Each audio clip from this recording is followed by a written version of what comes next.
This is a Rattle and Hump Sports podcast. I'm Bryan Houston. Time for another edition of The Muscle and the Mouth. The muscle, of course, is Kelly Hitchcock, who is the owner and operator of KH Fitness in Tyler. He is a fitness expert for over 30 years. I'm just here to set up the questions and let him knock them down. Kelly, we've talked in the past on this podcast about the enormous amounts of information and misinformation that's out there and easily accessible. And the question has been several times, how can you separate the fact from the fiction when so much of that stuff is out there and a lot of it goes over our heads? You have come up with the term pseudoscience, and apparently this is a common term amongst people in your profession. What is pseudoscience? Right, I didn't come up with the term, but the term is pretty much it's beliefs or theories or practices that have been considered scientific but have no basis in scientific fact. It could mean that they've been disproven scientifically, can't be tested, or lack evidence to support them. So they're just pretty much claims that are made by people with nothing to support the claim. And we see this running rampant in the health and fitness industry, correct? It is in the health and fitness industry, and that's one thing with the internet. You can pretty much find whatever you want to find. And so that's why it's really important, I think, that anytime you're seeking information that is something out of your field of expertise, that you seek out someone who is well thought of in that field, and they can help you to discern better between what's reality and what's fantasy. What are some popular pseudoscience theories? Well, I mean, there's a big thing about vaccines, and vaccines lead to autism, which there's absolutely no proof for that claim. Homeopathy type medicines. What is it? There's a good joke. It's talking about what you call alternative medicine that works. Boy. Prescription medicine. Organics being superior than regular food. There's no proof of that. GMOs, genetically modified organisms. These are foods that have been altered in a certain way to be more resistant to insects, or also to alter the taste. And I hate to tell you, but every food that we eat has been genetically modified. So there's no evidence whatsoever, except pseudoscience, saying otherwise. Then you can look at the diets. You've got the low-carb diet is the best way to lose weight. They don't talk about the majority of the weight that you lose is water and fat, because water and muscle, because the main thing with any diet, unfortunately, is people just want to see the number on the scales go down, but it's not always in your best interest. There's been some recent studies on acupuncture, and acupuncture pretty much is the same thing as any other placebo. There's a increase in wellness, the feeling of wellness, for a 6-month period, and then it subsides, and you're brought back to where you were.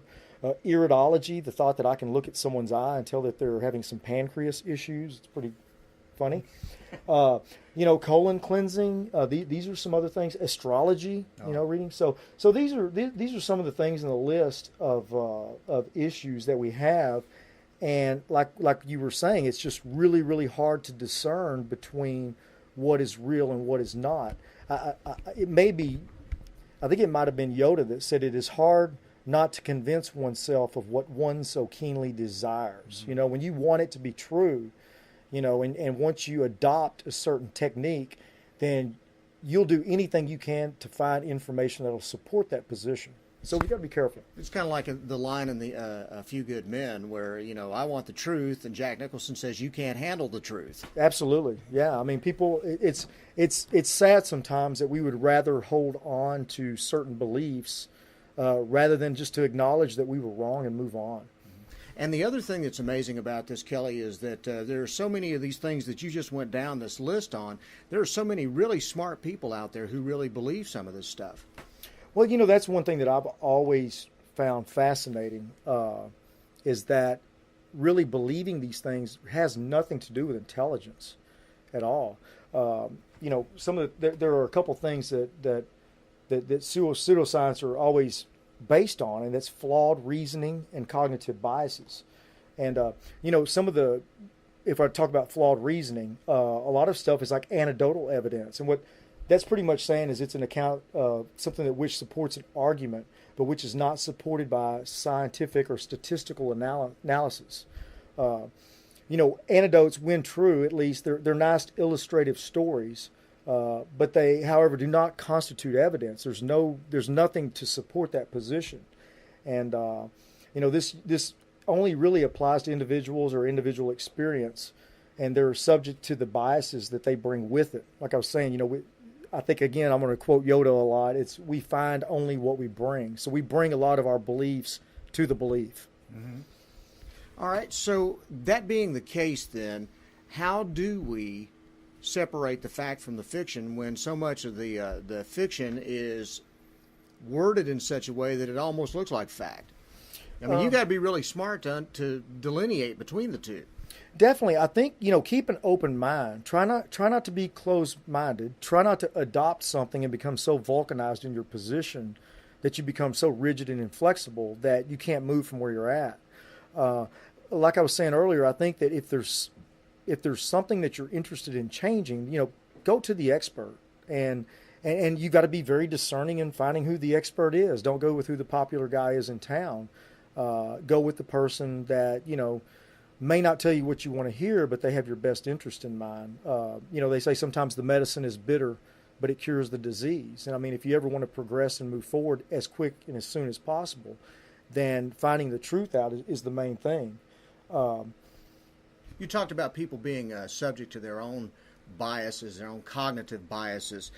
Talk a little bit about some of those areas where people are determined to seek out information that supports what they believe, whether it's right or not. Well, one of the definitions in confirmation bias is that we seek affirmation, not knowledge. And that's exactly what I was talking about. Be careful where you look at. For me, when I seek out any kind of fitness or nutrition information, and this could be something important and people might want to write it down, but don't Google it. I mean, Google is the worst place that you could go to find information, because what's going to happen is whatever's the most popular at the time, they're going to have bought up about 80 pages.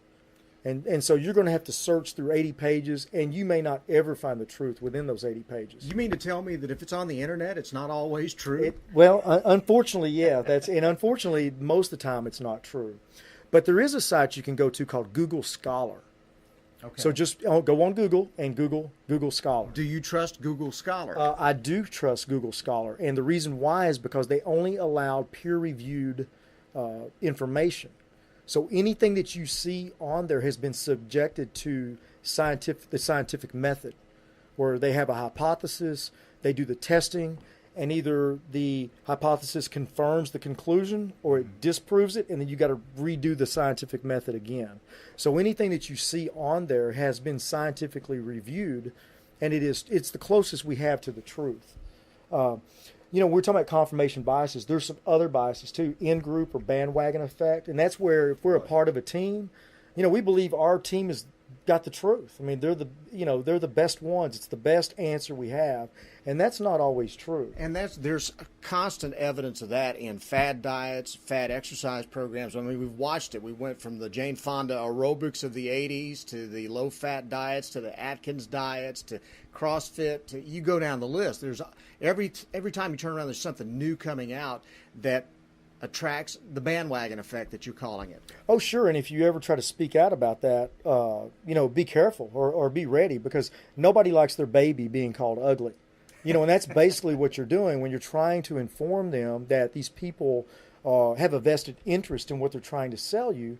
It really upsets a lot of people. And I mean, like I said, for me personally, I was misled for a lot of years, and now I feel like that I know better, that I should tell people. I mean, I'm in a position of power, and I respect that position, and that's why I'm always trying to get the truth out.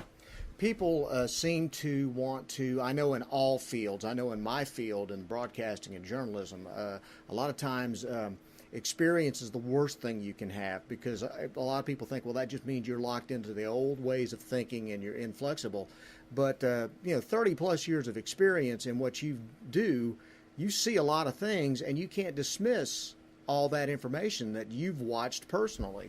Well, yeah, I mean, personally, I think experience, is the best method for learning. I mean, I know that when I went to take kinesiology classes and nutrition classes, I'd already had about 15 years of experience personal training, and I learned a whole lot in going to class. But I also learned that there was a lot of things that were taught that they weren't really put together in an appropriate way. And so what you learn in a book and how you may apply that in life is kind of two different things. And so it's good to, like I said again, go to someone who has a degree in that field and that has a lot of years experience, because you can come out of school and it's like, now what do I do? Because there's a lot. It's hard to substitute education for experience. I know you mentioned in some notes that I'm looking at that there were two different types of personalities. There were believers and skeptics. So talk a little bit about the difference between the two. Well, a believer wants to believe just because they want to believe. It may be because it sounds sexy, the latest diet out. It may be because they want to be a part of a group. That could be, like we said, CrossFit or vegans, or you just want to fit in somewhere, and you're really prone to being deceived a lot. And unfortunately we'll go from that one right to the next one, and we're disappointed. I kind of label myself as a skeptic, and in that position I seek out information that may make me reconsider my position. I mean, it's not that I'm trying to affirm what I know. It's that I want to see the latest data that comes out to see if it still supports what I've learned. All right, let me ask you a question. Give me a practical example of a position that you had that after learning a little bit more, you changed that position. Because I think that's something that would help people to understand what you're trying to talk about here. Well, I mean, an example would be when I first got into competing and trying to get my body fat down. I mean, the big, thing that I'd always heard is doing cardio will help you to burn a lot of body fat. And so, I'm an extremist also. Along with a skeptic, I'm an extremist. So, if 20 minutes cardio is good, well, then 45 minutes has got to be better. Mm-hmm.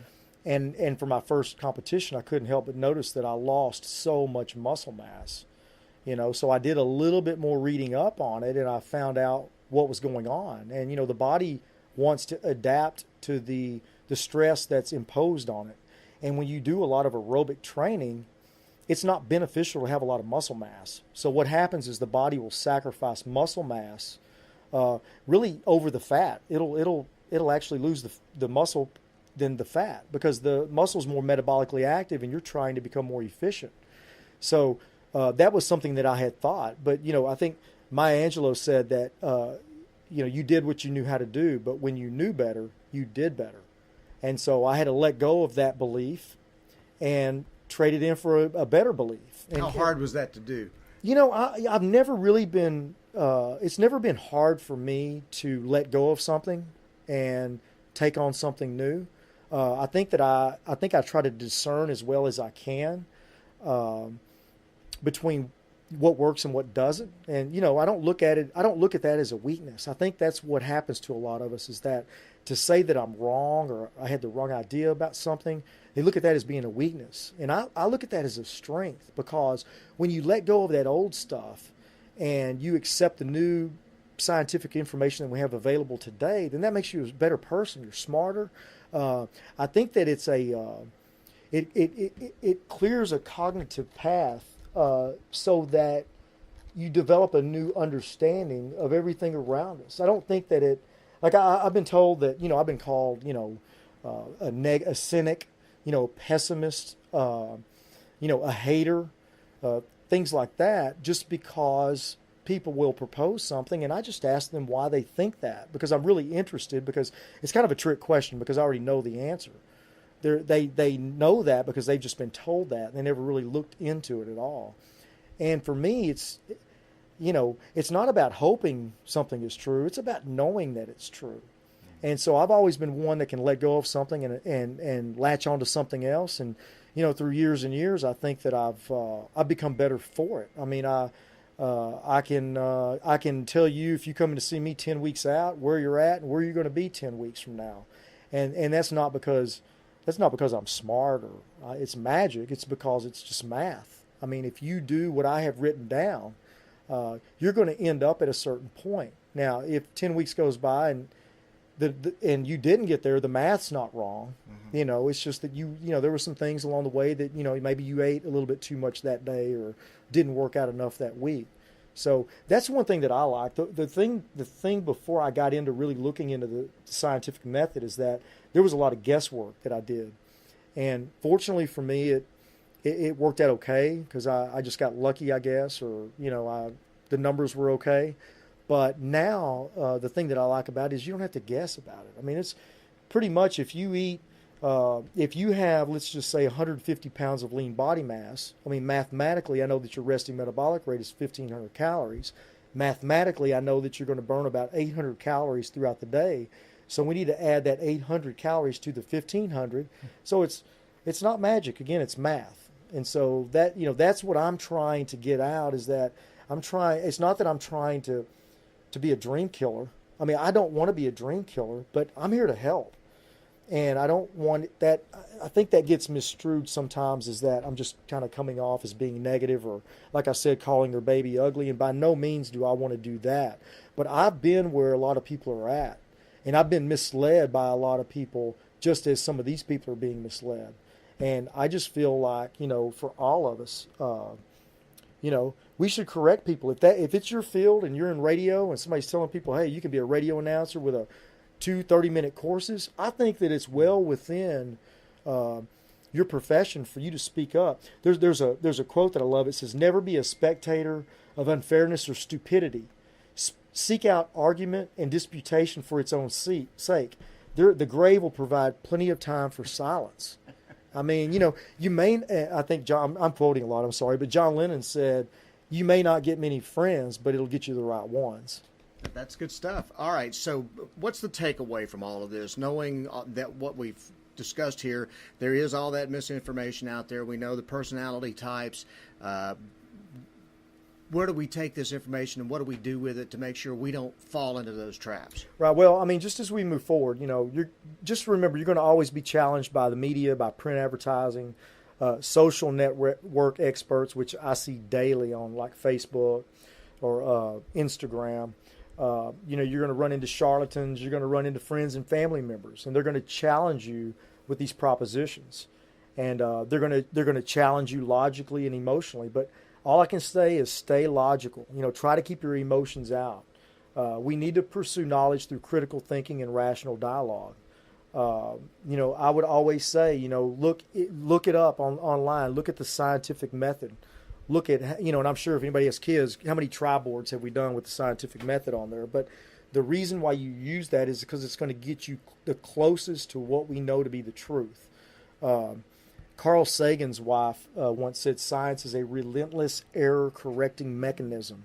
And when it comes to our health, whether it be in the gym or at the doctor's office, you've got to pursue information that is the most helpful for you rather than pursue it from an emotional position. And unfortunately, the pseudoscience is permeating every area of our lives these days. There are people out there with an agenda, and they're out there to make money. They could care less about our health. It's all about their bank account, and it's really sad. I'm really sad, especially for the fitness industry, because they're probably one of the most guiltiest people in that, especially the supplements. I mean, it's I want to say a $800 billion a year industry. Oh. And I tell you this right now, the only supplement that I take is a protein shake. And that's just because that I don't have enough time to eat every meal. And it's also it's the best thing you can do post-exercise. But as far as looking at some supplement to rip fat off of your body or explode or engorge your muscles with blood, it's not going to happen. There's no compensating for a good workout program and a good balanced diet. It's always going to come back to that. If people have any questions, want more information, how can they get in touch with you? You can reach us at KH Fitness. Email khfitness@aol.com. You could reach me on Facebook, KH Fitness. You could also, if you want to call the gym, it's 903-581-0404. Very good. Kelly, always a pleasure. Thank you very much. Thanks, Brian. Kelly Hitchcock, I'm Bryan Houston, the muscle and the mouth. This is a Rattle and Hum Sports podcast. Thanks very much for listening. You can hear this and other podcasts on rattleandhumsports.com. Have a great one. We'll talk to you next time.